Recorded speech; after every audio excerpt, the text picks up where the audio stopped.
Good day, everybody, and welcome to another edition of the Military and Foreign Affairs Network. I am your host, the voice of reason.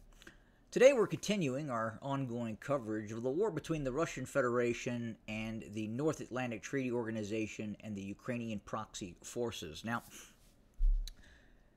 today, as we continue to look at the attack that occurred on the Russian arsenal at this locale. You can see on our map here that sits just to the east of the city of Toropets. We have been able to observe some satellite frames of the attack, and we can clearly see, and you yourself can also go online and pull up some of these images, and you yourself can clearly see that this was a very large-scale attack that was not done by slow-moving drones. This was an attack that was multifaceted, that required the suppression of enemy air defenses, the Russian air defense systems, and more importantly, it also required the use of bunker-busting munitions. Munitions that have the ability to penetrate hardened bunkers and berms and then detonate the munitions that are housed in these facilities. And you will look at those satellite images and you yourself will understand that this attack could only have been done with direct involvement by the North Atlantic Treaty Organization. That is the only way that this attack would have occurred. Now, how much of Russia's various missile systems were being stored at this base?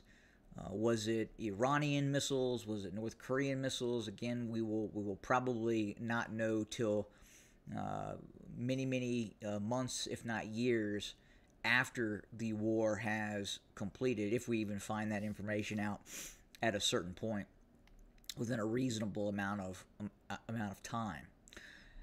Now, Additionally, we are watching what is happening within the confines of the Kursk incursion, the Ukrainian Kursk offensive. Now, this operation now is it's very apparent that it was launched with ideas, with strategy, not from actual military personnel, not from actual Ukrainian military personnel that were vested in the ongoing defensive operations of the Donbass.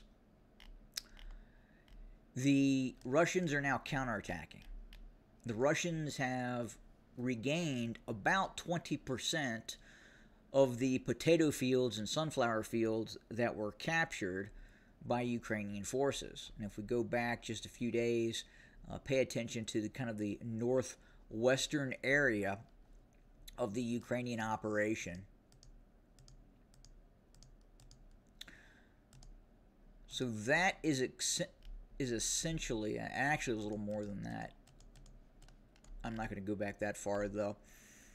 But now we'll move forward from this current date to where we're at now, and you, the viewer, can watch as the Russians counterattack in this kind of this north by this south by east direction against Ukrainian forces. So initially here, and then the massive push back leading us to where we're at now. Now, one interesting thing that you'll also observe is this pocket here. What's happening here? How was this area under Ukrainian control, and now it's not? And the same if we go to the actual Rondelli Foundation map. Again, you can see this town here is now under the control of the Russians. Why is that? Well, the populace of the Russian Federation are fighting back. Those Russians that remained behind and did not evacuate this area are fighting Ukrainian forces and mercenary forces that the Ukrainians are using in this Kursk incursion. And that has the Ukrainians, the Ukrainians were aware that they were not going to get a positive reception. But they're seeing very much active resistance by the Russian populace in this area. It's ongoing. At the same time, elements of the 56th Air Assault Regiment and the 810th Naval Infantry Brigade are involved in these counterattacks on this western side of the Kursk incursion, and they're now starting to push Ukrainian forces back. And that's also condensing the Ukrainian forces in this Kursk pocket, which is making it more easier for the Russian Air Force, Russian multiple launch rocket systems, artillery, to pound, degrade, and destroy Ukrainian forces that are continuing to stay and continuing to operate in this Kursk pocket.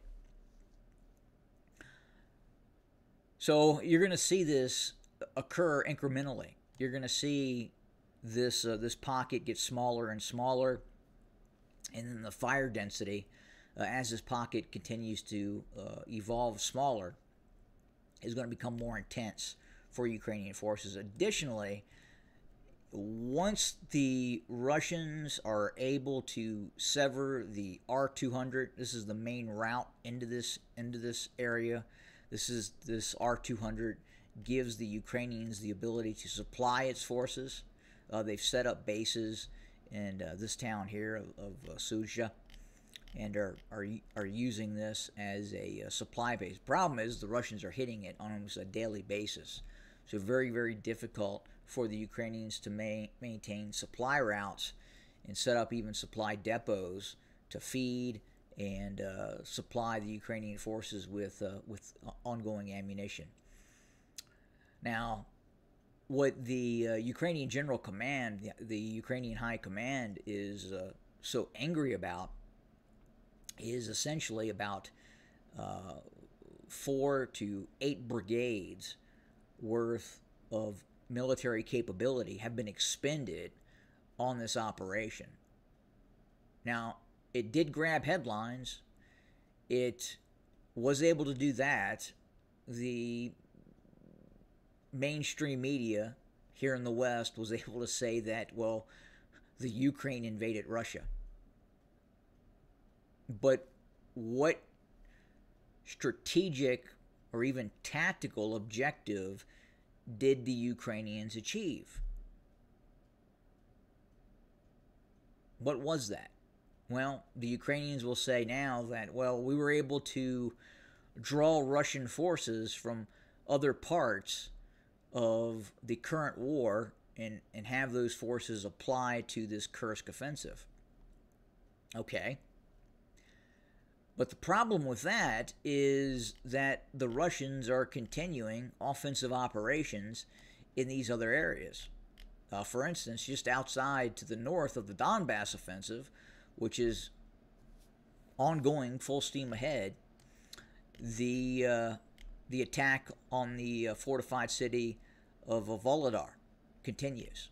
Russian forces continue to maneuver to the north and to the southwest and are now threatening to completely cut off and encircle Volodar. Additionally, again, the Russian offensive continues in the Donbass. That is ongoing. That is not stopping. Now,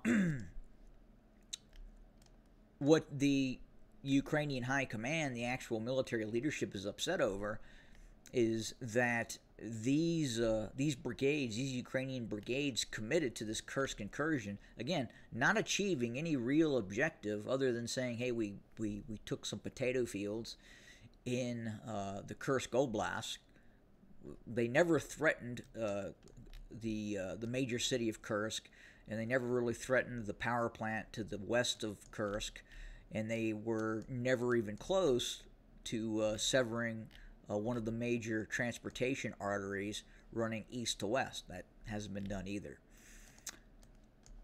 But again, these 4 to 8 brigades worth of military capability were expended and are currently being expended in this Kursk operation. So at a certain point, the Ukrainians are going to have to either publicly announce that they are withdrawing from Kursk, and that's not obviously going to have a good look, because what was accomplished? They lost thousands of troops, hundreds of pieces of equipment, and what military objective was accomplished? Well, at best case scenario, maybe it delayed Russian operations in the Donbass. Maybe. But we that's highly speculative at this point. We can't verify that, because this offensive is ongoing. It continues. Here, let's look at it real quick. Just kind of see what's happening.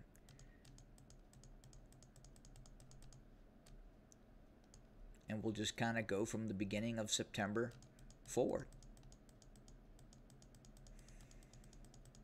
And it's continuing. And you can see clearly the Russians are expanding this very large salient to the south. They're elongating it. At the same time, they are attacking the vital Ukrainian defense outpost at Volodar. And you can see here, I mean, you're talking into Zaporizhia itself. These offensive operations are continuing. So these operations in the Donbass continue, and these operations in Kursk by the Ukrainians, they're under attack, and we anticipate that eventually the Ukrainians are going to have to pull out of this area. They're just going to have to do it. Now, additionally, as we continue to cover what's happening in these various conflict zones, we do want to have a quick look at and have a quick discussion about what took place between Israel and Hezbollah.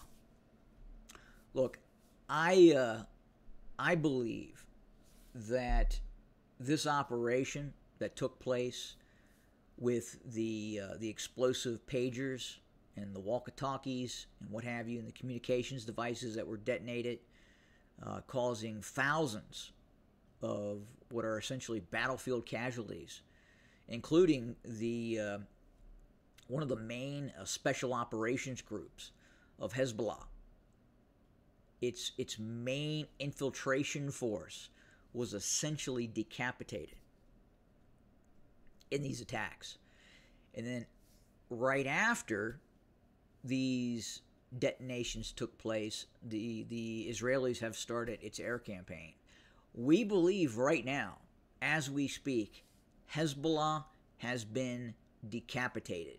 It is in a very serious situation right now. It has sustained incredible damage, Hezbollah.